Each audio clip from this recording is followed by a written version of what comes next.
Hello বন্ধুরা, next দিন আমরা সকাল সকাল তাড়াতাড়ি রেডি হয়ে গেছি। আজকে সকাল 5:45টায় উঠেছি, উঠে সমস্ত রান্নাবান্না সেরে নিয়েছি। আর এখন স্নান টান করে আমরা যাচ্ছি নগাঁওয়ের মহামৃত্যুঞ্জয় মন্দিরে। মাদেরকে পিসিকে দেখাবো, ওনারা কোনো দিন দেখেননি। তো এখন টুটন একটা গাড়ি বুক করেছে আর সবাই মিলে আমরা যাচ্ছি। টিঙ্কুও যাচ্ছে আমাদের সাথে। টিঙ্কু বলেছিল যাবো না, ওকে জোর জবরদস্তি আমরা নিয়ে যাচ্ছি। মাঝখানে টুটন, মা, পিসি বসেছে আর আমি, টিঙ্কু আর বোন পিছনে বসেছি, তুর্যর বাবার কোলে, আর সামনের সিটে বাবা। আর এখন আমরা তাড়াতাড়ি করে সকাল সকাল বেরিয়ে পড়লাম। ওখানে গিয়ে পুজো দেব। ওরাও চা খেয়েছে শুধু, আর ভাতটা রান্না করে গিয়েছি এসে, তাহলে আর কোনো ঝামেলা হবে না। তো আমরা 2.5 ঘন্টা জার্নি করে চলে এসেছি মহামৃত্যুঞ্জয় মন্দিরে।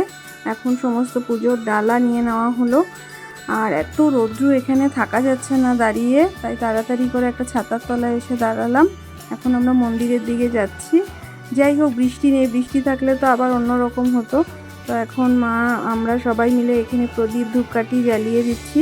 প্রদীপ ধূপকাঠিটা বাইরে জ্বালিয়ে তারপরে মন্দিরে যেতে হবে। আমার এইবার নিয়ে 3বার হলো মহামৃত্যুঞ্জয় মন্দির, তাই ভাবলাম যে মাদের, পিসিকে ঘুরিয়ে নিয়ে, ওনারা তো কোনো দিন আসেননি, ঘোরাও হবে।